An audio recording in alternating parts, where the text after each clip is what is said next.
Mon mot de minuit, c'est le mot ordinaire, hein, puisque je me suis intéressée à ce mot depuis toujours, à la philosophie du langage ordinaire, à la vie ordinaire, et c'est à partir de ce mot que j'ai tiré tous les fils de ma réflexion. Comment est-ce qu'on peut avoir une éthique tirée de la vie ordinaire? Comment avoir une esthétique aussi, donc un sens du beau, des images tirées aussi de cette idée d'ordinaire, et puis ce que c'est qu'une culture ordinaire qui serait non seulement destinée aux humains ordinaires, mais vraiment faite par eux. Mon mot de minuit, c'est la transmission, parce que je pense que c'est ce mot qui est à l'origine de la continuité de tout, de continuité de savoir, de connaissance, d'apprentissage, tout, c'est dans la transmission. Et une des raisons pour lesquelles je continue à transmettre les histoires par les photos, par formation aussi, parce que j'avais lu une histoire quand j'étais toute petite dans l'école en Iran, l'histoire d'un vieux paysan qui est en train de planter un noyer. Et quand les hommes qui passent à côté de lui, quelques jeunes, en lui demandant « Mais pourquoi tu te donnes autant de peine pour planter un noyer, or il faut 25 ans pour avoir le fruit, et tu seras plus là, tu es trop vieux ». Il dit, vous savez, tous les noix que j'ai mangées dans ma vie, leurs arbres étaient plantés par des gens avant moi. Et moi, je dois planter des arbres pour les gens à venir. Et ça, c'est la transmission aussi pour moi. Non, je ne me souviens plus du nom du bal perdu. Ce dont je me souviens, c'est de ces amoureux qui ne regardaient rien autour d'eux. Il y avait tant d'insouciance dans leurs gestes émus. Alors quelle importance, le nom du bal perdu.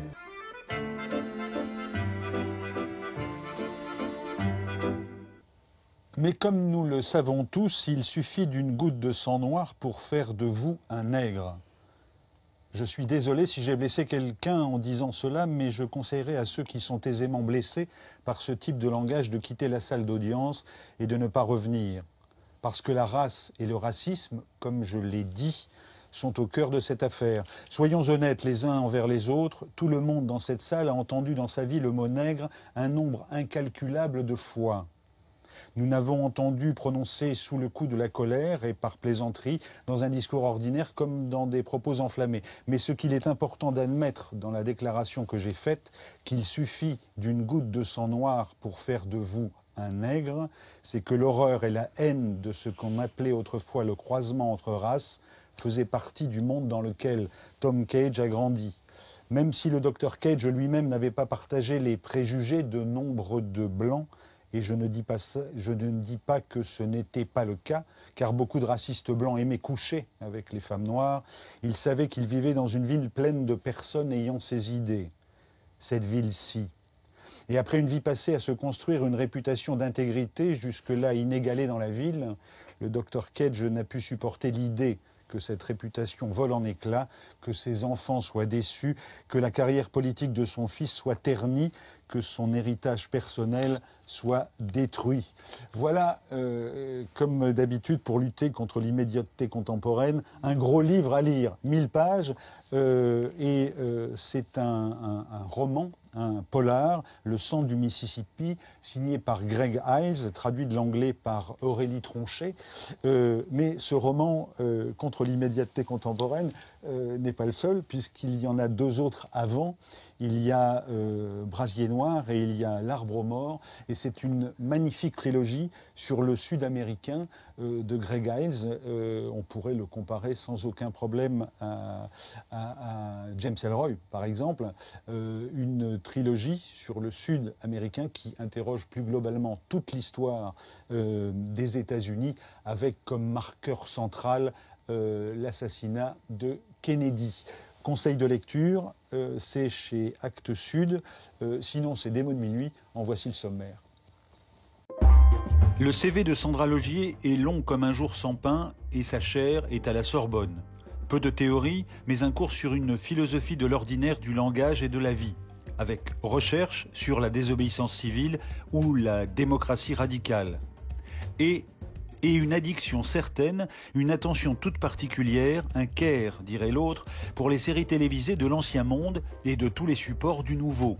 De quoi faire de cette culture populaire un lieu de formation des citoyens.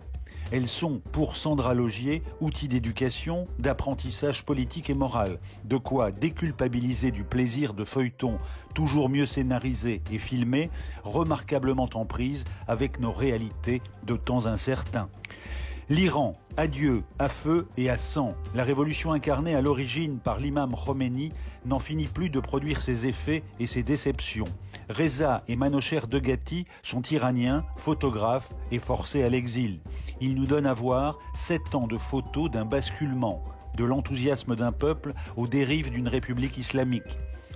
Jamais sans mon appareil, Reza est une référence du photoreportage, du Rwanda à la Jordanie, de Catane à Avignon, de l'Afrique du Sud à l'Afghanistan. Il y a immortalisé le commandant Massoud. Il enseigne l'image comme une langue universelle, documente le National Geographic, s'investit dans l'humanitaire, bref, un homme de paix. Musique également dans cette émission avec Mohammad Reza Shajarian, l'un des grands maîtres de la musique iranienne classique. C'est Des mots de minuit, entrez, vous êtes chez vous. Reza, merci d'être avec nous. Sandra Laugier, même accueil. Et donc, pour vous, Reza, c'est des dizaines d'années d'humanisme et de photographie dans le monde entier. Le Poncif voudrait que je dise vous êtes un des photographes mondialement célébrés, mondialement connus, etc. etc. Laissons le Poncif de côté. L'Iran est à nouveau enflammé par des manifestations. Comment est-ce que aujourd'hui, c'est-à-dire en novembre 2019, comment est-ce que vous entendez votre pays dont vous êtes exilé depuis 1981 ? Le son de pays aujourd'hui, ce qui se passe dans les rues de plusieurs dizaines, presque plus de 100 villes de l'Iran aujourd'hui, ça ressemble beaucoup à le même son que j'avais entendu en Iran il y a 40 ans, qui était la révolution. Et là, on a vraiment l'impression que l'histoire c'est en train de se répéter, différemment évidemment, avec différents régimes, mais le peuple reste le même et les mêmes revendications qui est l'amour de liberté avant tout. On va parler justement de votre album qui évoque ce 40e anniversaire, mais je voulais simplement lire ces quelques lignes d'une dépêche de l'agence France Presse du 19 novembre 2019, c'est la date à laquelle nous enregistrons cette émission, qui est titrée de cette manière. L'ONU a tiré la sonnette d'alarme mardi après 4 jours de troubles en Iran, disant craindre que des dizaines de personnes aient été tuées lors de manifestations contre une hausse de l'essence annoncée en pleine crise économique. Voilà ce qu'on peut dire sur... La réalité de terrain, c'est qu'il y a plus de 100 morts. Voilà. Le régime ne veut pas dire. 3000 blessés.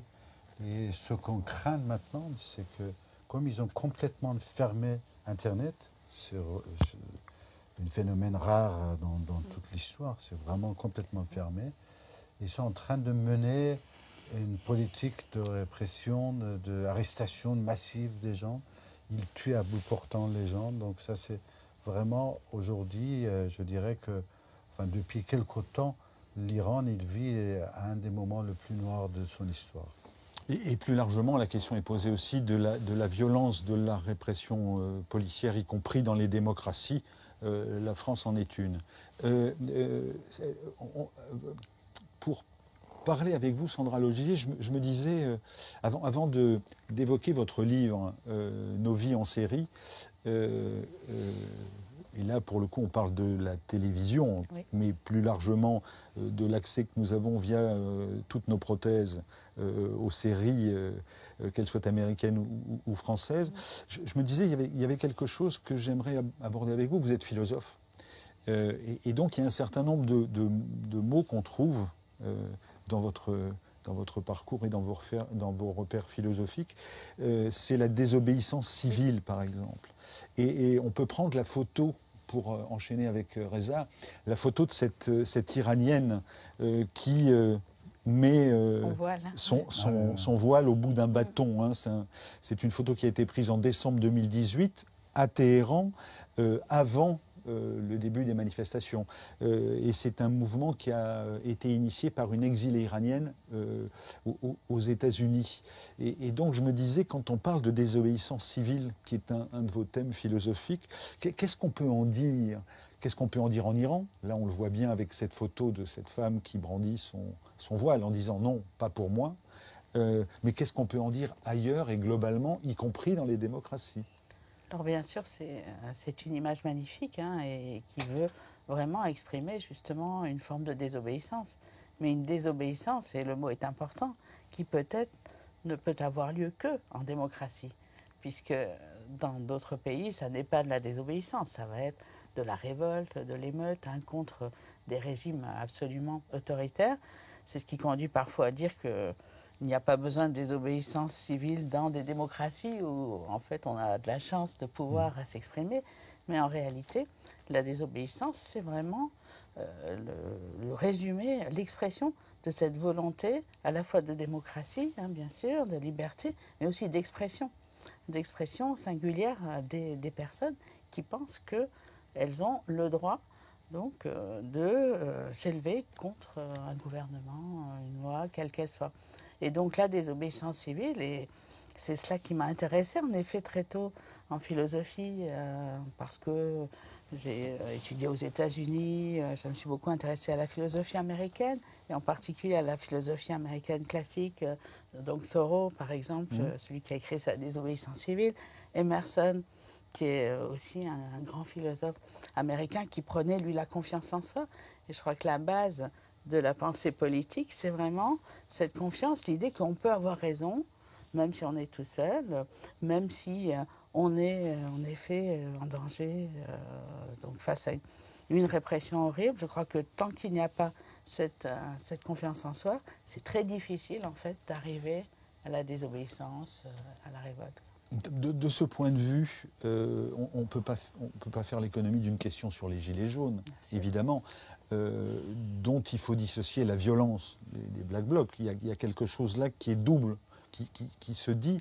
Est-ce que les gilets jaunes qui ne veulent pas de représentation, ou dont la majorité ne veut pas de représentation, est-ce que c'est, de votre point de vue, tel que peuvent le dire Thoreau et Emerson, de la désobéissance civile ?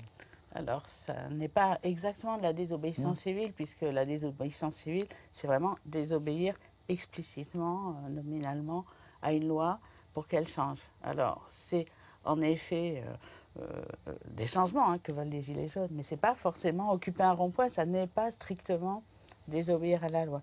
Par contre, ne pas avoir de représentants, c'est absolument caractéristique de tous les mouvements, y compris d'ailleurs des mouvements extrêmement importants aujourd'hui qu'il y a dans des pays qui luttent pour la démocratie, donc en Iran, à Hong Kong, au Chili, même si c'est plus complexe. Mais en tout cas, les mouvements aujourd'hui sont des mouvements qui veulent être réellement eux-mêmes démocratiques, pas seulement revendiquer la démocratie, mais être exemplaires d'un fonctionnement démocratique. Et en effet, il n'y a pas de chef, il n'y a pas de leader. C'est assez rare en tout cas, et en général, quand il y a un leader, très vite, il se fait attaquer sur les réseaux sociaux, il disparaît. Hein. Donc cette volonté de ne pas avoir de chef, de ne même pas avoir forcément de programme, mais simplement de montrer en fait qu'il y a cette action collective, qu'il y a cette parole qui se libère et qui est commune, c'est ça en fait le but politique, et c'est la forme que prennent les mouvements pour la démocratie aujourd'hui partout dans le monde. Deuxième aspect de votre approche philosophique et de vos travaux, hein, que ce soit à la Sorbonne ou dans les essais et les écrits que vous faites, c'est la notion de care, donc oui, la notion de soin. Aujourd'hui, nous avons l'impression de vivre dans des sociétés qui sont absolument sans soin. Anti-care. Bon, voilà, anti-care. Anti-care, absolument. Comment est-ce qu'on peut réhabiliter cette idée de soin, plus généralement, de l'attention portée à l'autre, y compris dans l'infime détail qui facilite sa vie? C'est très important de parler de care aujourd'hui. Et en effet, au départ, le care, c'est une forme d'éthique féministe, hein, parce qu'elle est portée beaucoup par les femmes, hein, même si, bien sûr, beaucoup d'hommes, et vous certainement, sont capables de care, et même certainement voilà, des artistes en la matière, mais c'est une éthique féministe parce que le care a souvent été associé aux femmes et donc dévalorisé en tant que tel. C'est ça la dimension féministe, c'est cette façon. Comment on dit le care? Oh, C'est care. le care in Oui, English. care, oui, c'est pas Oui, la ville. d'accord, Oui, oui. ok. Donc, Oui, il faut c'est vrai que c'est pas facile. Oui, C'est oui, pas parce que facile. c'est- Et en réalité, c'est difficile de le traduire parce que souvent on me dit bah, pourquoi vous employez un mot anglais et en réalité, care a une dimension qu'on a du mal à traduire en français parce que, donc, comme vous le disiez, hein, c'est vraiment l'attention, hein, c'est une attitude par rapport à autrui, une attitude morale, mais c'est aussi du travail. Et en fait, on n'a pas de mot français qui exprime à la fois en fait cette attention à autrui, aux détails de la vie ordinaire qui m'intéresse beaucoup dans les séries, et puis cette réalité du travail invisible qui fait que nous tous, on peut vivre. Et donc cette attention ou ce travail, en tout cas, c'est cela qui est ensemble battu en brèche, méprisé par tout un ensemble de dirigeants aujourd'hui dans le monde, que ce soit Trump. Même si on parle de bienveillance. Hein. Oui, bien sûr, certains- mais c'est à différents degrés. Donc il y a des dirigeants comme Trump, Bolsonaro, qui vont vraiment dire que Obamacare, c'est méchant. Donc le care, se soucier des personnes vulnérables, c'est ridicule. Et c'est vraiment Vaut mieux le les, discours les dominant. premiers cordés que ceux Ouais. qui sont restés dans la vallée. Voilà. Ensuite, on a des formes de non-care peut-être moins évidentes, mais tout aussi fortes. Et en effet, on a des dirigeants en France ou ailleurs qui vont s'illustrer par leur absence d'intérêt et de préoccupation, de soins pour les personnes les plus faibles. Et donc c'est ça qui m'intéresse parce que ça montre que le care, c'est une question morale, mais c'est surtout aujourd'hui vraiment devenu une question politique. Parce que ce qu'on va combattre, c'est l'absence de care. C'est ça qui nous importe, en fait. C'est ça qui importe aux Gilets jaunes, par exemple. Pourquoi on a tant de professions de care aussi, on avait, mais on va revenir peut-être sur les ronds-points. En réalité, c'est vraiment un gouvernement, une société qui est indifférente aux plus vulnérables et qui surtout ignore finalement ce qui l'a fait vivre, les personnes qui contribuent le plus Et on voit à bien la qu'il société. y a un sinistre pour les personnes en charge du care quand on voit les conditions qui sont faites au personnel de l'hôpital care. public. Ouais. Je vous propose un tout petit un extrait d'une émission qu'on a faite en 2003. On y écoute un philosophe que vous connaissez bien. Il s'appelle Jacques Bouvresse. Ah oui, j'ai dû la voir, cette émission. Extrait. J'ai déclaré une espèce de guerre à l'idéalisme en général. Alors ça peut sembler un petit peu difficile à comprendre parce que on a tendance à penser que la philosophie et l'idéalisme c'est un peu la même chose. Être philosophe, c'est être idéaliste. On pense à Platon et à bien d'autres philosophes. Et donc moi, à partir de ce moment, j'ai vraiment éprouvé le besoin de réagir contre ça. Ce qui d'ailleurs est allé de pair avec le fait que je me suis éloigné de la croyance religieuse que j'ai pour finir abandonné complètement. Donc j'ai en effet suivi un mouvement qui m'a rapproché d'une solution des problèmes philosophiques qui est tout à fait différente de celle à laquelle on pense généralement, c'est-à-dire qui passe pas nécessairement par la construction de théories. Vous êtes sans système. Alors, j'ai pas de système. Alors, vous J'ai êtes pas de sans système. Je ne système. sais pas s'il faut dire que je suis un sceptique, je pense que c'est ce que diraient certains, et ils considéreraient ça comme une appréciation négative, mais tant pis. Jacques Bouvresse, votre maître. Ah oui, tout à fait. Donc, tout à fait. C'est un dans- plaisir de l'entendre.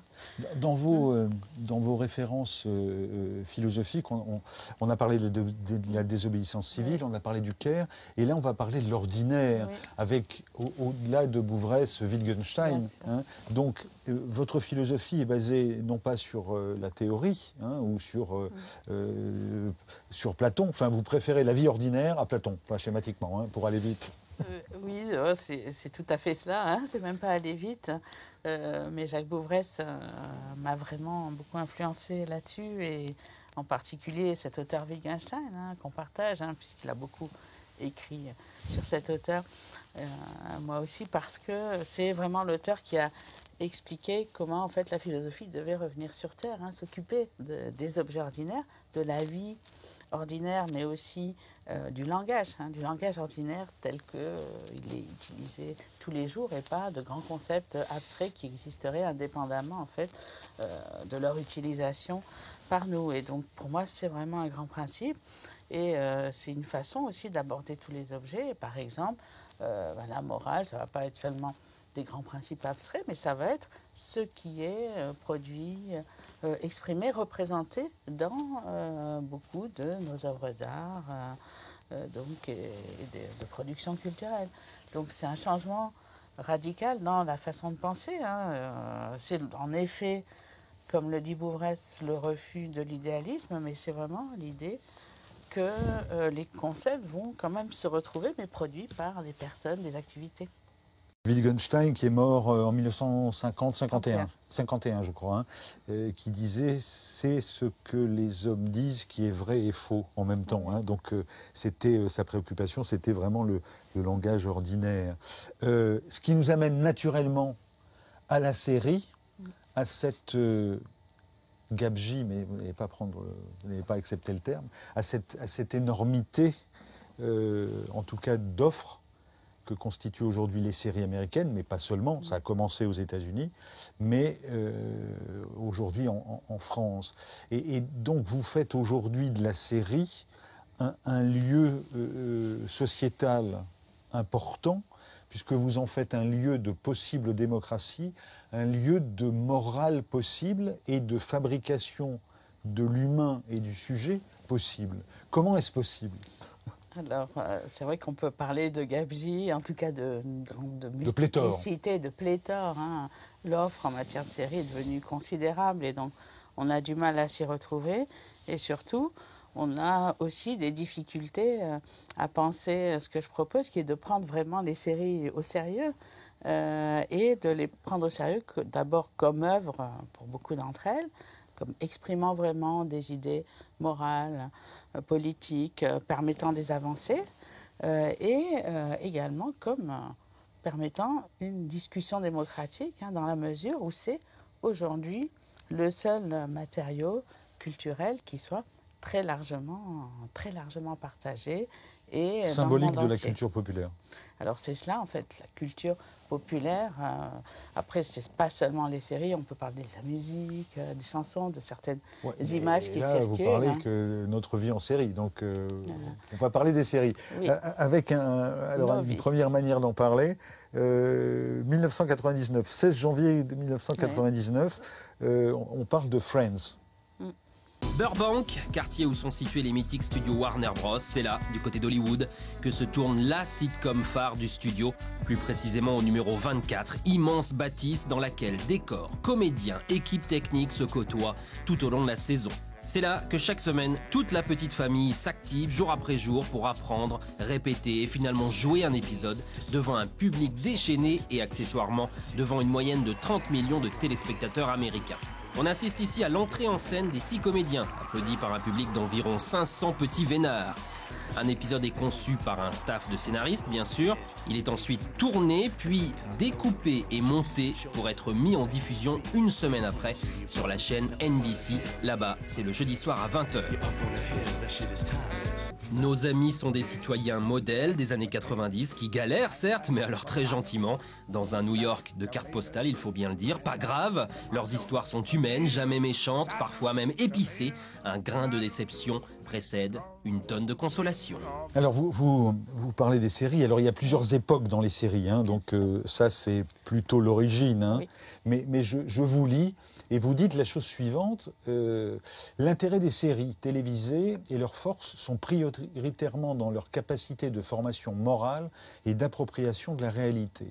Elles partagent cela avec d'autres formes de la culture populaire contemporaine qu'elles intègrent voracement, BD, musique, jeux vidéo, romans policiers.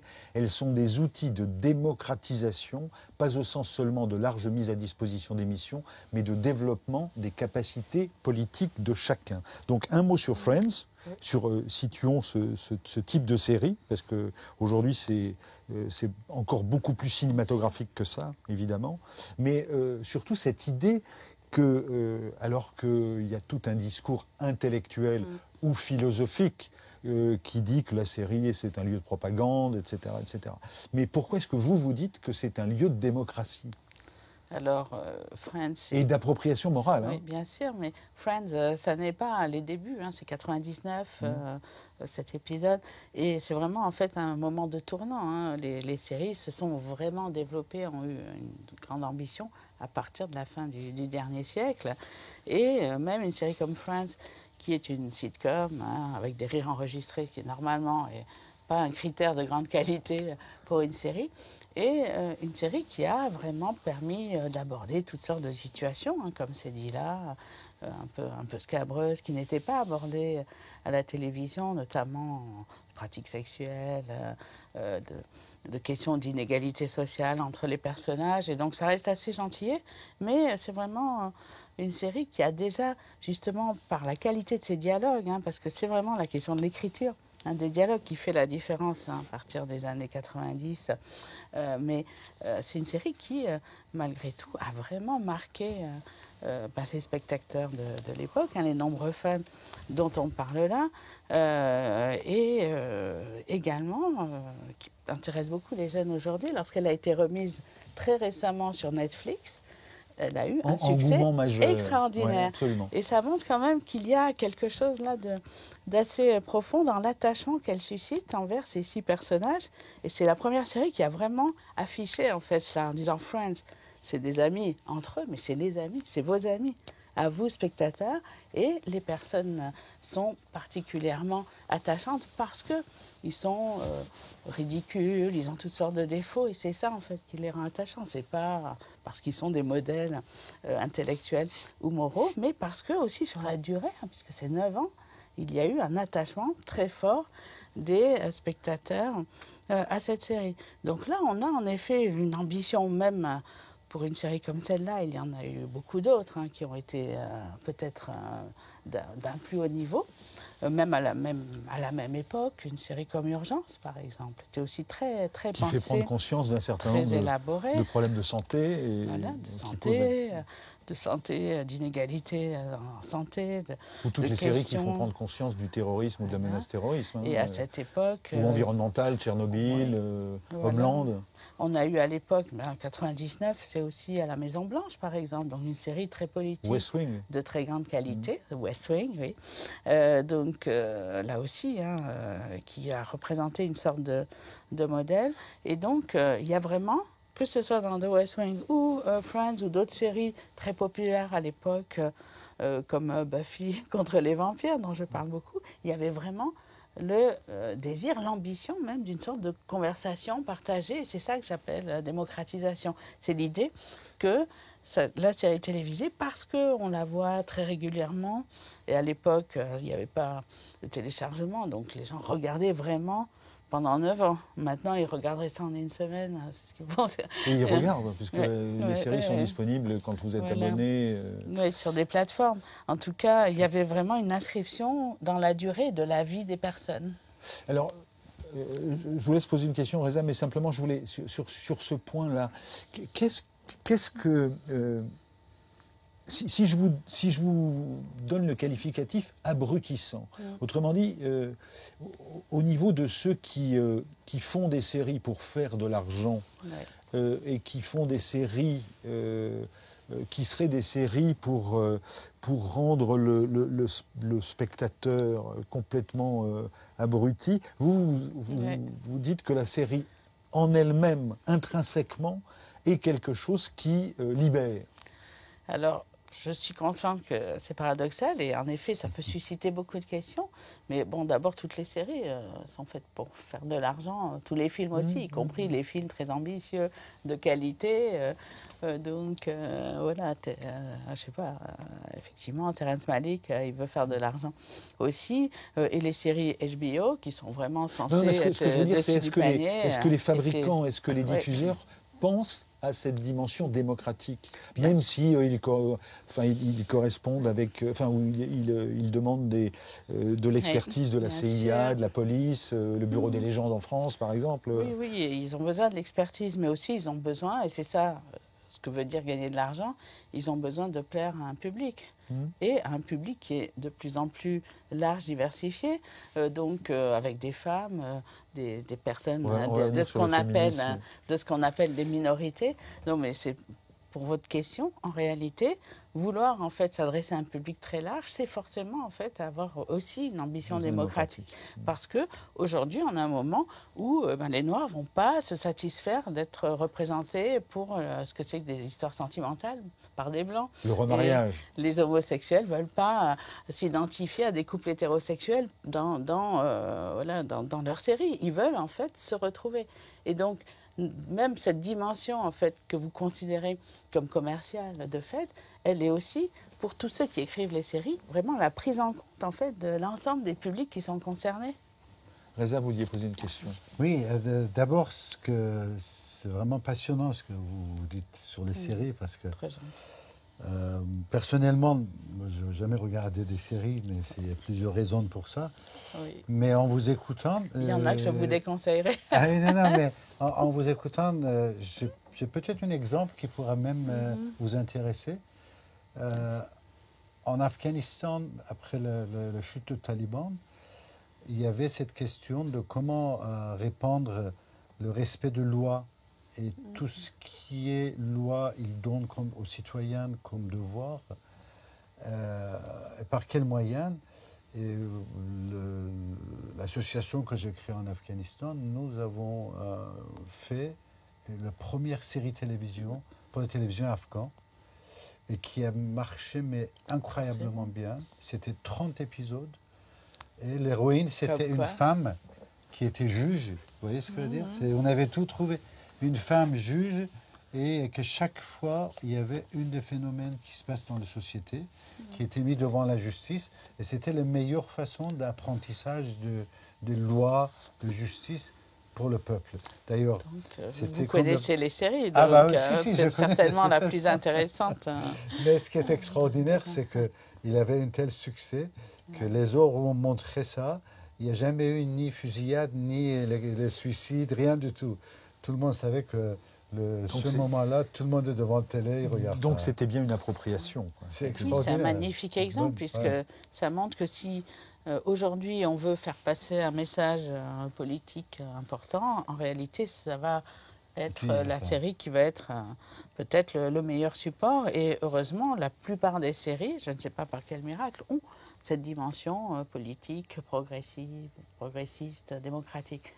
Et je crois que le fait qu'il y ait des séries qui puissent être fabriquées dans le monde entier, dans tous les pays, et en particulier en Afghanistan, donc il y en a en Égypte, n'en parlons pas, il y en a énormément. Enfin, tous les pays produisent des séries, ça a toujours été vrai, mais surtout maintenant, les séries produites en Afghanistan, en Turquie, en Égypte sont regardées partout dans le monde. Elles ne sont pas regardées seulement dans ces pays. Et c'est ça le changement, parce que sinon, la production de séries, ça existe partout depuis longtemps. Mais le fait qu'elles intéressent tout le monde... C'est globalisé. Voilà. Je vous propose un générique qui date de novembre 1963, et c'est Thierry Lafronde. Et on va regarder, on va se remettre ça en tête, et puis après on posera la question sur aujourd'hui cette incroyable gap, cette incroyable progression qu'a connue la série, parce que la série aujourd'hui c'est d'abord du grand cinéma. Thierry Lafronde, c'était quelque chose plutôt pour la télévision. Thierry Lafronde.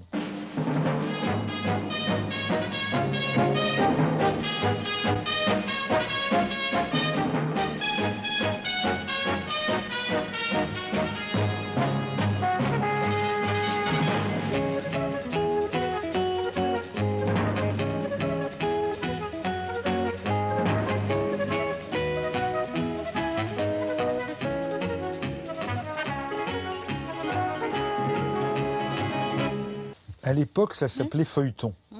Aujourd'hui, ça s'appelle série. On ne dit plus feuilleton.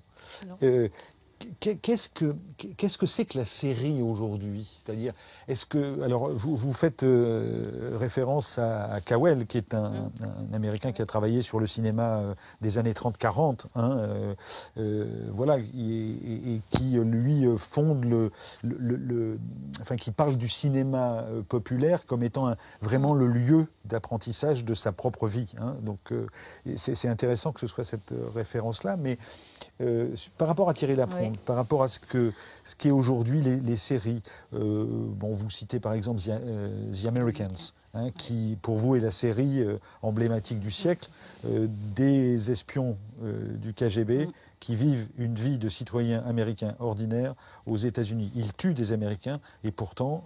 tout le monde les aime. Tout le monde les aime. Oui. Terrifiant. Oui. Bon. Entre Thierry Lafronde et The Americans, Oh, mais je crois qu'est-ce qu'il y qui se a passe? malgré tout une continuité. Je vous remercie de montrer que les séries télévisées existent depuis très longtemps, hein. Il y avait Thierry Lafronde, en effet. On regardait autrefois aussi Les Mystères de l'Ouest. On a Rocambole, regardé Belphégor. Colombo. Enfin, Ma sorcière bien-aimée. On parle des séries féministes, mais Ma sorcière bien-aimée, tout ça, c'est vraiment le milieu du dernier siècle, et ça a commencé très tôt. Et donc, on ne parle plus de feuilleton. En effet, on va parler de séries parce qu'à un certain moment, il y a eu en effet un passage à la vitesse supérieure, et en particulier un grand travail, alors d'abord aux États-Unis, sur les scénarios, l'écriture qui est devenue centrale. On a fait appel aussi à des grands réalisateurs, hein, c'est ce qu'a fait HBO, c'est ce qu'a fait Netflix au début. Donc il y a eu un rapprochement aussi avec le cinéma. Et en effet, les séries se sont rapprochées du cinéma dans leur esthétique. Certains épisodes de Game of Thrones, hein, qui est vraiment la série la plus regardée, la plus chère, etc., ont coûté beaucoup plus qu'un film de Hollywood, hein. Donc, et ont la même esthétique avec beaucoup d'action, des images qui pourraient être sur le grand écran. D'ailleurs actuellement Avec le grand bazar, oui. Oui. Oui, ça a l'air très intéressant. Mais cette ambition cinématographique, comme vous dites, elle reste quand même dans le cadre de séries. Hein, c'est-à-dire que c'est quand même quelque chose qu'on va regarder, alors non plus à la télévision, parce que seulement, hein, c'est ça le changement, puisque ça va être regardé sur ordinateur, parfois sur notre téléphone. Donc hein. plutôt individuellement, collectivement. Oui, en réalité, ça reste du même ordre, parce que c'est quelque chose qui va être vu, en effet, sur un petit écran. En réalité, c'est rare, mis à part quand on va dans des festivals sur les séries, hein, c'est un grand plaisir, hein, la série Mania par exemple, où là on voit des séries sur grand écran. En réalité, même Game of Thrones, je revenais on à, voit pas à cette idée de la démocratie, c'est-à-dire sûr. que la série, je l'ai sur mon iPhone ou sur mon smartphone, ou Et je vous l'ai regardez sur ma tablette. Vous regardez sur un smartphone, vous arrivez? Non. Non, personne. Non, j'ai plus de bons yeux à mon âge. Mais... Moi, moi c'est pareil, j'aurais non, parce que je veux dire, je sais pas comment ils font, les jeunes. On parlait de démocratie, c'est individuel, c'est non collectif, a priori. Alors, a priori, dans la vision, peut-être, cela dit, les séries à la télévision, les gens regardent souvent en groupe. Alors, souvent, je connais beaucoup de groupes d'amis qui se réunissent pour regarder Game of Thrones ensemble, hein. Je crois que c'est très rare que quelqu'un regarde Game of Thrones tout seul. D'ailleurs, c'est aussi la famille qui est le cadre de la vision des séries. Et puis, très souvent, en fait, les séries se regardent en couple, hein. The Americans, c'est vraiment une série à regarder en couple, par exemple. Donc, la vision en solitaire, ça existe aussi, mais c'est pas du tout le plus... c'est pas forcément le plus répandu, puisque de toute façon, la série est quand même un objet démocratique, parce qu'il est partagé, qu'on en discute entre amis, à des dîners quand les gens n'ont rien à se dire. D'accord. Donc, vous défendez votre thèse, amis, vous avez raison. Et alors, ce que vous dites dans les 2 ou 3 choses qu'on pourrait évoquer, qui nous ramènent à la philosophie, pour le coup, c'est l'idée de l'intersectionnalité. Par exemple, l'intersectionnalité, un terme qui ici suscite au mieux la perplexité, au pire l'agressivité, peut-être faute d'explication, mais surtout à cause des difficultés dans notre pays universaliste à penser les inégalités entre femmes, à défendre un féminisme noir et à développer tout simplement le féminisme. Donc vous dites que les séries contribuent à développer le féminisme. Hein. Donc vous donnez, par exemple, vous donnez à voir et en exemple les mêmes actrices, en particulier les excellentes Regina King et Felicity Huffman, dans des situations sociales renversées. American Crime explore les rapports de classe, de sexe et de race dans toute leur dureté et rend directement sensible l'arbitraire de la ségrégation raciale. L'intersectionnalité, il ne s'agit pas d'alterner des points de vue, c'est la construction de personnages dans de nouveaux contextes qui crée la compréhension et l'ébranlement et révèle mieux que tout discours le poids inéluctable et la violence de la discrimination. Tout cela sur une chaîne grand public, ABC, est donc plus démocratique que le câble ou même une plateforme numérique. CQFD. Et puis, je voudrais qu'on finisse avec le côté sceptique des choses, avec cette idée du remariage. Vous dites que le remariage est souvent une manière d'organiser une série, c'est-à-dire que ça se sépare et ça se remet ensemble. The Affair, par exemple, c'est le prototype. Oui. Vous écrivez ceci, et vous revenez à la thèse de Cowell dans La recherche du bonheur. La thèse de Cowell est que les comédies de remariage représentent sur un mode comique le trait essentiel du scepticisme, le fait que la condition humaine est la séparation, que je suis irrémédiablement éloigné d'autrui et du monde, et mettent en scène la capacité chez les héros et les héroïnes de ces films de surmonter cet état de doute, de séparation et de se retrouver. Or, l'instrument de ces retrouvailles est précisément ce qui est menacé dans le scepticisme, à savoir d'abord la reconnaissance et la conversation, dont les comédies de remariage offrent des exemples inégalés. Le genre populaire du remariage, loin d'être un genre anecdotique ou mineur, est le creuset de l'ambition formatrice du cinéma et des séries. Waouh! On a envie de se précipiter sur les séries. Est-ce que le remariage est possible dans les sociétés contemporaines? Alors, le remariage, c'est se remarier avec la personne dont on s'est séparé. Hein. C'est pas se remarier avec une nouvelle personne, ce qui est souvent possible. Mais le remariage, c'est vraiment arriver à se réconcilier avec l'autre en arrivant... Une fois qu'on n'est plus dupe de rien. Voilà, en arrivant à se connaître mieux soi-même et à se pardonner, à pardonner à l'autre. Et c'est un processus qui est assez rare dans la vie. Hein. On connaît peu de gens, en réalité, par exemple, à qui c'est arrivé, alors que c'est un schéma qui est très, très présent dans le cinéma et dans les séries télévisées. Par exemple, le film Chambre 212 donc de Christophe Honoré, c'est une histoire de remariage. The Americans, c'est une histoire de remariage. The Affair aussi.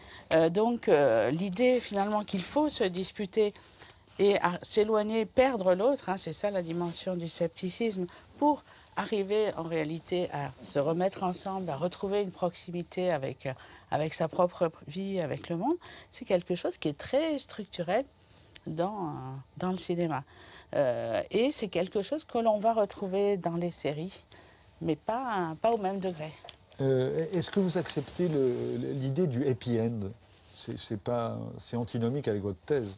Alors, il peut y avoir un happy end, mais en réalité, pourquoi il n'y a pas de happy end en série télévisée? C'est parce que de toute façon, c'est ce que disent les acteurs eux-mêmes, c'est très difficile de se séparer d'une série. Donc, de toute façon, ça n'a rien d'heureux, parce qu'il faut apprendre, en fait, à ne plus vivre avec des personnages qui ont été très présents dans nos vies. Donc nos vies en série, c'est vraiment aussi la réflexion sur la place incroyable qu'ont ces séries dans nos vies, ces personnages, et ce moment où il faut s'en séparer. Mais ce qui est intéressant, c'est la façon dont les scénaristes, les producteurs vont nous préparer au deuil, hein, de façon extrêmement... C'est du care, hein, justement. Nous préparer à nous perdre ces personnages. Une remarque, nos vies en série, avec un sous-titre, philosophie et morale d'une culture populaire. Ouais. Qu'est-ce que c'est joli cette expression, culture populaire.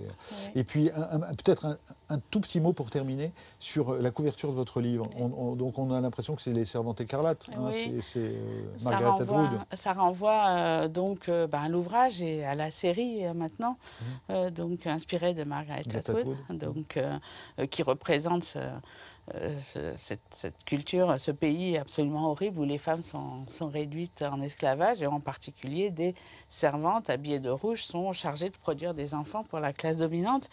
J'ai voulu qu'il y ait ces servantes en couverture, d'abord pour montrer à quel point ce sont les séries qui ont porté essentiellement les enjeux féministes en fait, toutes ces dernières années, beaucoup plus que le cinéma. Hein. Je crois que c'est ça quand même une de leurs forces, c'est qu'elles ont donné une visibilité aux femmes, aux minorités aussi, beaucoup plus que le cinéma, qui est quand même très dominé par des modèles masculins. Votre travail universitaire porte aussi sur le genre. Oui, hein. tout à fait. Donc il y a ça. Et puis cette photo, en réalité, n'est pas une photo de la série, je précise, puisque c'est une photo d'actualité qui a été prise lors d'un rassemblement au moment de MeToo, hein, puisque les femmes ont décidé en fait de revêtir cela pour protester contre la situation qui leur est faite aujourd'hui. Et donc, les séries vont justement aussi être un outil politique et offrir une esthétique à l'expression politique. Vous êtes un bon vendeur, comme dirait l'autre des séries. Passez-moi la facilité. Reza, si qu'avez-vous entendu de votre voisine? Oui. Qu'avez-vous entendu de votre voisine? Je disais qu'en écoutant, je suis en train de changer d'avis à mon âge, de retourner et avoir plus un regard sur les séries. Parce que comme je vois que mes enfants, et Rachel aussi, ils regardent des séries, je dis, mais qu'est-ce que vous regardez là? Ils disent, mais tu sais pas, il y a des choses bien dedans. Donc maintenant, je commence à... Moi aussi, hein, ce sont mes enfants. Hein, sans eux, j'aurais jamais regardé Game of Thrones, par exemple. C'était pas du tout mon genre de série. Et vous avez chroniqué les séries pendant des années sur chez notre confrère Libération. Mais je veux voir la série afghane. Ah oui? Ah oui, oui. Une pause musicale dans cette conversation avec Mohammad Reza Shajarian, légende de la musique iranienne. C'est une légende qui cumule en effet elle est un poste de prof à l'université de Téhéran. C'est l'un des plus grands maîtres de la musique iranienne classique. Alors il défend le radif, c'est la musique classique soufie. Et il a longtemps aussi animé des émissions de radio et des émissions de télévision. Il est retiré depuis 2016 et on écoute un enregistrement qui date de 2013.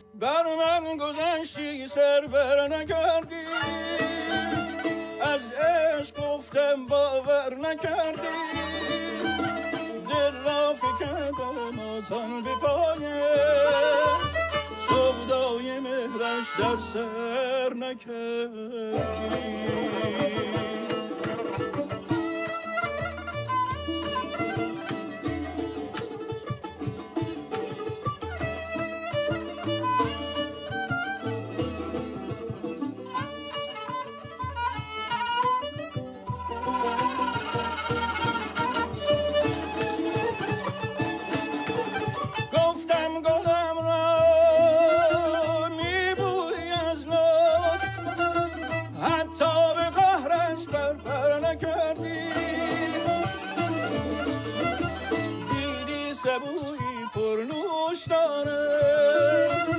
با تشنگی ها لبتر نکردی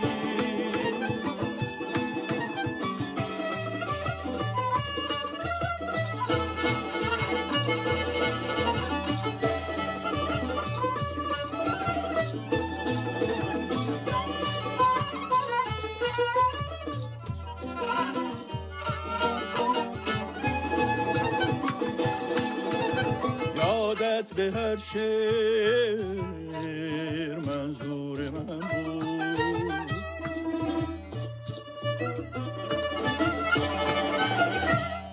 یادت به هر شعر منظور من بود زین باغ پرگل منظر نکردی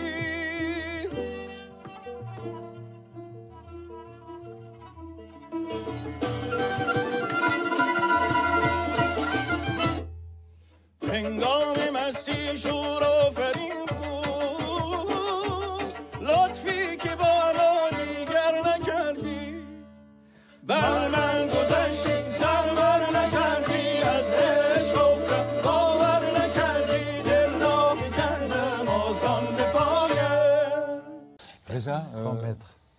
un mot de commentaire Ah ben, c'est le grand maître, c'est le plus grand de tous les maîtres. Il y a lui et il y a Shahram Nazeri, ce sont les deux grands maîtres de musique. Il y a aussi une dame, Sepideh Raïs-Sadat, qui sont un vrai trio qui sont en train de monter continuer. Et dans cette vidéo, il est question de quoi? Beaucoup tout ce qui est le fondement de culture persane, qui est l'amour, évidemment.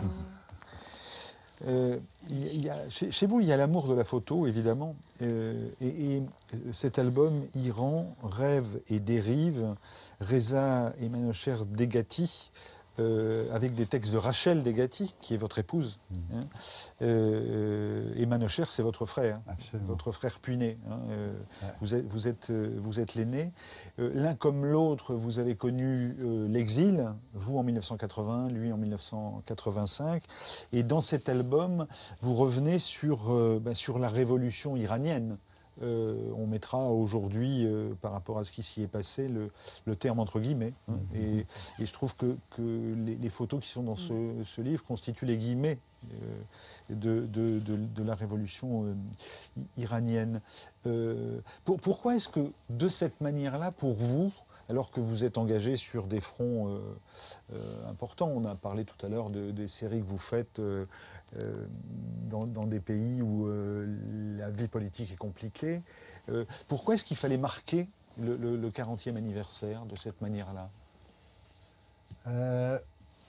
Vous avez un fond gigantesque, hein, vous avez 1,5 million de photos. Hein, donc, en réalité, c'est par ce qui se passe aujourd'hui même, d'une part en Moyen-Orient, c'est-à-dire avec l'État islamique en Irak, en Syrie, avec tout ce qui se passe au Yémen, tout ce qui se passe en Afghanistan, c'était d'une façon de dire au monde que ce que vous vivez maintenant au Moyen-Orient, c'est pas d'aujourd'hui, ça a commencé ici, ça a commencé par Khomeini. C'est le vrai grand-père de Daesh, quelque part, l'État islamique, c'est eux. C'est là où ça a commencé, et c'est là où que cette philosophie de l'islam politisé, de gouvernement qui tiennent la religion comme le pilier, ça a commencé.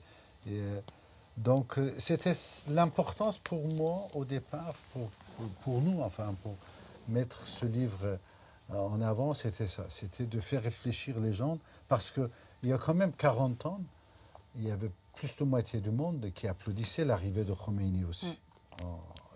C'est important aussi de voir comment... Il avait été accueilli par Valéry Giscard d'Estaing à Neauphle-le-Château. Hein, absolument. C'est la France qui a joué un rôle important pour emmener Khomeini en Iran. Et d'autre part, l'importance de ça, c'était de dire, regardez, et ça c'est vraiment important pour toutes les révolutions, pour tout ce qui se passe dans le monde, parce que quand Khomeini était ici à Neauphle-le-Château, ses phrases étaient « Moi, je ne suis qu'un vieux clergé. Une fois que la démocratie viendra en Iran, je vais rentrer dans la mosquée. Et en Iran, je vais libérer tout, qu'il va y avoir les femmes libres de ce qu'ils vont faire, que la démocratie, que je vais faire de façon où l'eau, l'électricité, les transports, tout soit gratuit pour le peuple. » Donc c'était avec cette phrase populiste qu'il est venu au pouvoir. Et depuis, on voit que c'est les mêmes phrases populistes, que ce soit aux États-Unis, que ce soit aux Philippines, que ce soit ici, c'est en train ou au Brésil. Ou au Brésil, c'est en train de monter, et que ce populisme, avec une telle phraseologie, donc il y a beaucoup de choses qu'on pensait qu'il faut des fois, pour comprendre ce qu'on vit, de regarder un peu dans l'histoire ce qu'on a vécu. Alors là, ce que je remarque, c'est qu'il y a des photos qui sont les photos d'avant le point de bascule. Là, par exemple, en mai 1980, on a des femmes dans la rue, le point levé. Hein, quelque chose. En même temps, ce que dit votre livre et ce qu'écrit Rachel Degati, c'est que ça bascule très vite. C'est-à-dire que très vite, on s'aperçoit que quelque chose est en train de se... Quelques mois après la Révolution, on a compris. Il Parce que, quelque part, cette révolution était, d'une part, c'était très populaire. C'est le peuple qui est descendu. Et on avait très peu de clergé au départ. Et d'un seul coup, on voit, comme vous voyez ici, toute cette scène des femmes qui avaient le droit de s'habiller comme ils voulaient, étaient obligées, par des menaces, de porter le chador noir ou la voile. Est-ce que ce sont les mêmes femmes ou est-ce que ce sont des catégories de population différentes? Entre celles-ci, on est toujours en 80, et celles-ci? Malheureusement, il y a eu obligation et fait que il y a eu les mêmes femmes. Qu'on trouve les mêmes femmes qui étaient complètement, quelque part, je dirais, libérées, elles portaient ce qu'elles voulaient. Au départ, elles croyaient que porter le foulard, c'est un signe de, comment dirais-je, idéologique ou ralliement ou d'autres. Ce qui se passe même aujourd'hui, malheureusement, beaucoup de femmes aujourd'hui en Europe, que je vois qu'elles portent le foulard, elles ont le même discours que ces femmes en Iran avant la Révolution, qui disaient « Oui, mais moi, je le porte pour, par choix ou par d'autres. » Et en réalité, ce n'est pas vrai. Ouais. Reza, nous sommes le 10 février 1979, nous sommes à Téhéran. Regardez ces images. Les premières images de la guerre civile en Iran. Depuis 24 heures, Téhéran a basculé dans l'insurrection. Tirs d'armes automatiques, explosions, incendies, barricades. Les convois de la garde impériale sont attaqués par les partisans de l'ayatollah Khomeini, appuyés par des contingents de l'armée de l'air. L'ordre lancé par le chef religieux chiite de ne pas respecter le couvre-feu est largement suivi. Ils sont des milliers dans les rues et sur les toits. La fusillade s'est généralisée dans le sud-est de la capitale, près de la caserne de Doshanpate, où les immortels et les fantassins ont tenté de faire entendre raison aux rebelles. Au cours de la journée, la fusillade a gagné les quartiers nord et ouest de la ville. Le bilan des victimes pourrait être très lourd, plus d'une centaine de morts. Ce soir, tant dans le camp du Premier ministre Chapour Bakar que du côté de l'ayatollah, on réaffirme sa détermination. L'ayatollah qui se contente pour l'heure d'inviter la population à braver la loi martiale, mais qui n'a pas encore donné l'ordre de la djihad, c'est-à-dire de la guerre sainte. Reza, il faut, par rapport à l'histoire et par rapport à ces 40 ans, il faut dire ici que vous avez été torturé par la police iranienne, vous avez fait 4 ans de prison. 3 ans. 3 ans de prison, pardon, en Iran.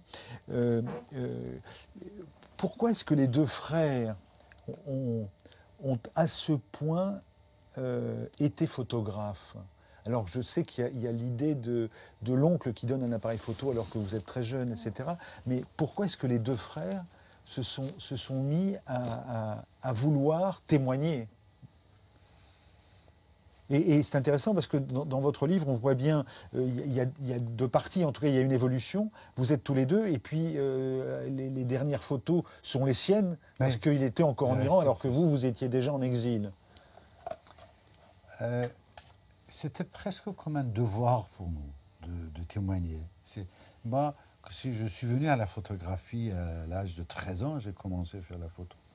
C'était vraiment parce que je croyais à cet outil, et je crois toujours, que cet outil a une capacité d'intervenir dans l'histoire de l'humanité. Je pense vraiment, c'est une des outils, l'image, de façon où c'est utilisé dans la photographie, ça a une influence extraordinaire sur le marche de l'histoire. C'est la raison d'ailleurs pour laquelle aujourd'hui vous enseignez, enfin, vous êtes un militant résolu de la transmission. Hein,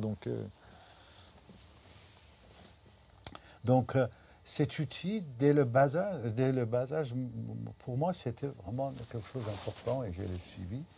Mais surtout, être témoin de ce moment en Iran, où une page de l'histoire qui est en train de tourner, où tout le pays qui va dans une direction où on ne sait pas où, c'était évident que, comme on a vu ces images qui ne vont pas durer longtemps, il faut vraiment la photographier. Et c'est comme ça qu'on est arrivé. Moi, je suis architecte. Je croyais que... Votre frère était cinéaste, fait des études en Italie. Donc c'était vraiment pas dans... Et à l'époque, Vous avez 26 et 28 ans, enfin, ou 25. Oui, absolument. 24. Et alors, ce qui frappe tout de suite dans votre livre, quand on y entre, c'est ces premières photos. Et c'est des photos qui disent la torture. Oui, absolument. La première, ça c'est le pied d'un ouvrier de pétrole sur un baril de pétrole, qui était la plus grande richesse du pays. Mais on voit très bien la pauvreté dans laquelle les gens y vivaient. Et la deuxième, c'est l'instrument de torture où moi-même, personnellement, j'ai été torturé dans les prisons pendant longtemps. Ce qui existe encore aujourd'hui, hein, quand on pire, écoute les aujourd'hui, ce qu'on entend, c'est vraiment le bas-fond du monde, enfin, les prisons iraniennes de République islamique. Deuxième image d'archive pour se souvenir. Le 4 novembre 1979, un groupe d'étudiants islamistes. Alors, est-ce qu'on dit à l'époque, c'est intéressant, on parlait du langage et de l'ordinaire du langage. Est-ce que je dois dire le 4 novembre 1979, un groupe d'étudiants islamiques ont pris en otage 66 Américains à l'ambassade des États-Unis à Téhéran, ou est-ce que je dois dire des étudiants islamistes? Islamique, dans leur cas, il faut dire islamique, quelque part. Mais à l'époque, on peut dire que c'était une manière de voir dériver le régime de ce que vous parliez de Daesh tout à l'heure. Oui, absolument. Excusez-moi, islamiste, ça va plutôt dans le centre du militantisme pur et dur, donc etc. c'est islamiste, pardon. Voilà, oui. Non, mais c'est intéressant de buter parfois sur un qualificatif comme ça. Vraiment sur la différence entre les deux, beaucoup de débats politiques. Bien sûr. La prise d'otage a duré 444 jours, et à l'époque, puisque vous y étiez aux premières loges, l'expression est entre guillemets bien sûr, il y a un magazine américain, je crois que c'est Newsweek, qui vous a... Que je travaillais pour à l'époque. Voilà, et il a dit que vous étiez le 54e otage. Oui, 54e otage. C'est vrai. Est-ce que vous étiez là? Parce que j'étais le seul et la première journaliste quand ils ont commencé à rentrer dans l'ambassade. Les premières images des Américains avec des yeux fermés et autres, c'était mes photographies.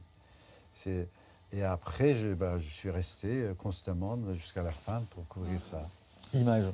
Au cri de Marbar America, à Bal-Amérique, 400 étudiants occupent en quelques heures, le 4 novembre 1979, en plein cœur de Téhéran, l'ambassade des États-Unis, le symbole, aux yeux des militants islamiques, de l'alliance entre le pouvoir impérial passé et l'impérialisme américain.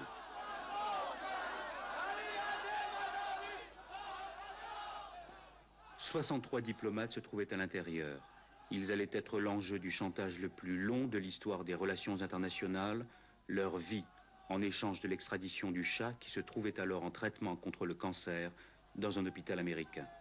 L'Amérique refuse de céder, les otages américains allaient servir de véritables boucs émissaires à la révolution islamique. Qu'est-ce que vous retenez aujourd'hui? Qu'est-ce qui vous reste à vous de cet épisode de la révolution? Une vraie rage, enfin. Vraiment, je suis... Rage? Rage, oui, de voir combien... tous ces gens-là, ils ont pu jouer avec l'opinion publique, l'opinion iranienne, parce que le seul exemple pour dire qu'une de ces étudiantes, parce qu'il y avait aussi des filles et garçons, qui étaient tellement anti-amériques, qui étaient aux premières lignes, qui disaient il faut tuer les Américains, il faut anéantir l'Amérique. Aujourd'hui, elle est vice-présidente iranienne, elle était ministre... des femmes en Iran, elle est devenue ministre des femmes, et son fils, il l'a envoyé faire des études aux États-Unis. Oui, ça c'est... Oui. Paradoxe, ça s'appelle. Oui, c'est vraiment, on a beaucoup d'exemples. Hein. C'est incroyable que les enfants de beaucoup de ces ayatollahs qui crient mort aux États-Unis, ils habitent aux États-Unis, ils ont des villas, ils continuent à vivre comme ça. Il y a deux images que je voudrais encore vous montrer, puis ensuite je vais vous demander de commenter quelques photos. Il y a cette image-ci qui est extrêmement impressionnante, puisque ce sont des hommes qui ont dans les mains des chaînes, et donc qui se fustigent et qui se... ça correspond à quoi, cette image? Ça, c'est les cérémonies de Ashura. Ashura, c'est les cérémonies qui commémoraient chaque année, pendant 10 jours, le mort de Imam Hussein, il y a 1400 ans, en Irak. Donc, ça reprend une histoire qui est l'origine et des départs de la guerre entre les chiites et sunnites, il y a 1400 ans. Et ça, c'est vraiment le symbole de ce qu'est le chiisme contre le sunnite. Et c'est pour ça qu'il est important de comprendre Ashura pour comprendre le fondement de ces régimes, comment ils fonctionnent, comment ils sont arrivés à tel point de mettre la main sur la population iranienne. C'est avec tous ces rituels aussi. Et ça, c'en est une. Bon, je vais vous demander de commenter un certain nombre de photos. Et ce qui est marquant dans votre livre, c'est de toute façon l'omniprésence de Khomeini. C'est-à-dire qu'il est en photo, il est sur les murs, on déchire, au bout de quelques mois, on commence à déchirer sa photo. Celle-ci, que dit-elle ? Déjà, comme vous le dites, c'est l'omniprésence en image de Khomeini.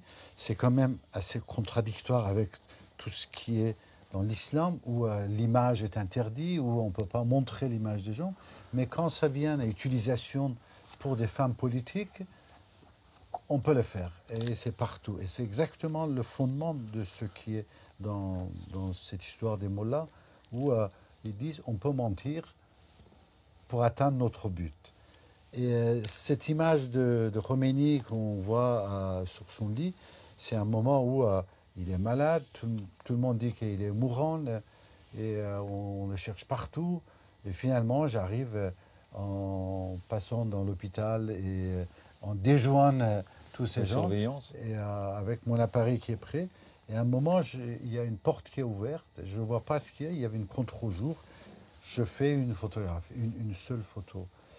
Et d'ailleurs, cette photo, ce qui est extraordinaire, c'est que comme tous les appareils à l'époque, c'était manuel, et moi, je ne savais pas quelle lumière il va avoir dans le clair. Donc, sur la planche contact, la photo était complètement noire. Et à l'agence ici, à l'agence SIPA, ils n'avaient pas vu la photo. Ça n'est que 2 ans après, quand j'étais en train de regarder mes planches contact, que j'ai découvert la photo. Je dis, cette photo, il faut la tirer. Et ça fait toute la presse du monde. Vous avez parlé à Khomeini ? Oui. Et est-ce qu'il était charismatique, cet homme ? Il était charismatique, certes, parce que c'est comme ça qu'il a pu emmener les gens, mais surtout, ce n'était pas le même charismatisme que des autres hommes charismatiques que j'ai connus, comme Massoud, qu'il avait... la photo de Massoud, hein. Votre photo de Massoud. Oui.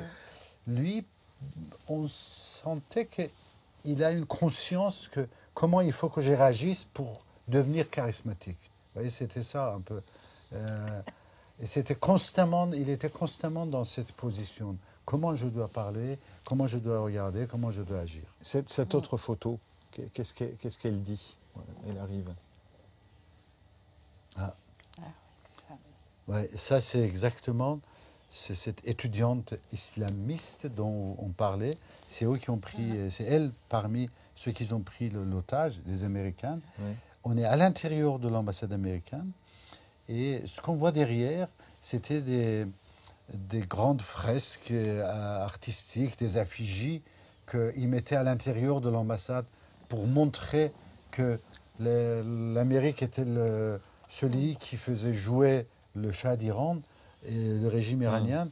Mais comme moi je savais que ces étudiants, ils sont aussi des marionnettes comme les autres, et j'ai cadré d'une façon où on voit que c'est cette fille qui sont les marionnettes et on est en train de jouer avec eux. La photo qui arrive, la photo suivante. Ça, c'est une photo de Manoucher et c'est une des premières photos qu'on voit que les gardiens de la Révolution sont en train de devenir une force importante.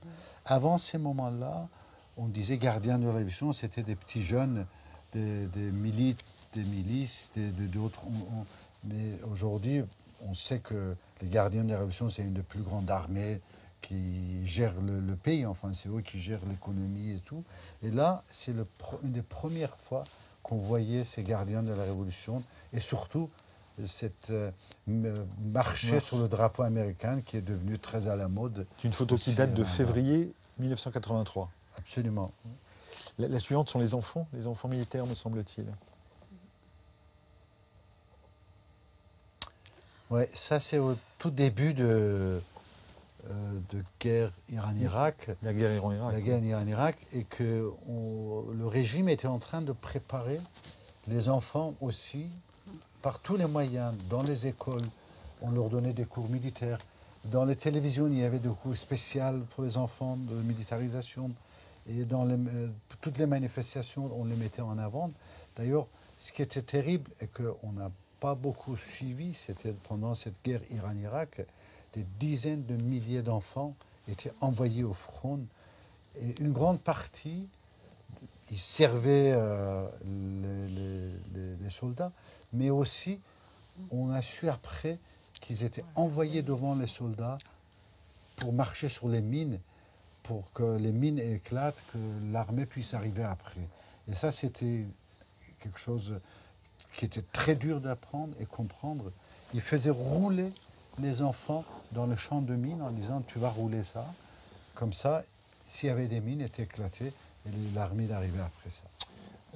Reza, là, on vient de parler de la révolution iranienne et ce qu'elle est devenue, hein, le rêve, la dérive. Aujourd'hui, vous êtes un militant, vous êtes un humaniste, et vous êtes un humaniste par la photo. Quels sont les... Alors, dans ce qu'on peut repérer, c'est... Vous aviez parlé de Massoud tout à l'heure, on peut évoquer vos travaux sur le Rwanda. Aujourd'hui, quels sont vos sujets de préoccupation? Qu'est-ce que vous mettez dans votre appareil aujourd'hui? Tout ce qui peut créer empathie, en général. Et donc, certes, j'ai des envies, certes, il y a plein de sujets que j'ai envie de faire, mais il y a aussi actualité. Et j'essaie de mettre un moment d'actualité où tous les regards, ils sont emmenés vers un peuple, vers une histoire, de mettre aussi mon travail au service de ça. Mais c'est quoi aujourd'hui, par exemple? Aujourd'hui, votre là, prochain pour reportage... moi, évidemment, l'Iran, parce oui. que là, ces jours-ci, c'est important. L'Iran est devenu, depuis 40 ans maintenant, le plus grande prison au ciel ouvert. Enfin, c'est pour tout le peuple, sauf pour quelques ayatollahs et les mafias. Enfin, c'est une vraie gouvernement de mafia en Iran, avec une corruption incroyable. Et d'autres préoccupations pour moi, c'est évidemment ce que je faisais depuis tout le temps, depuis ces 50 ans, c'est Afghanistan et le Kurdistan. L'affaire des Kurdes, pour moi, tant qu'on n'a pas réglé, par exemple, cette histoire des Kurdes, on ne pourra pas régler le monde. Voilà, ça c'est mon travail récent. Il y a 2 ans, hein. Mon travail récent, c'était au Kurdistan irakien, là où il y avait Daesh qui était en train de attaquer et tuer tout le monde. Et depuis 40 ans, je suis avec ce peuple kurde aussi. Parce que ce sont aussi un peuple important en Moyen-Orient et que c'est grâce à eux que nous, on n'a pas eu Daesh dans le monde. C'est les Kurdes, c'est ces femmes et hommes. On les a kurdes. bien remerciés, soit dit en On les a passant. bien remerciés, on continue à les remercier maintenant. Vous voyez ce que je veux dire. Ouais. Qu'avez-vous entendu de ce qu'a dit votre voisin, Sandra? Je suis évidemment admirative, mais vraiment aussi de la force de ces images qui non seulement sont à la fois politiques, esthétiques, mais qui créent finalement tout l'arrière-plan en fait de la situation actuelle du XXIe siècle et de les voir ou de les revoir, hein, puisque certaines ont vraiment fait le tour du monde. C'est extrêmement saisissant, et de voir qu'il y a vraiment cette vérité de l'image en tant que telle lorsqu'elle est portée par une personne comme vous.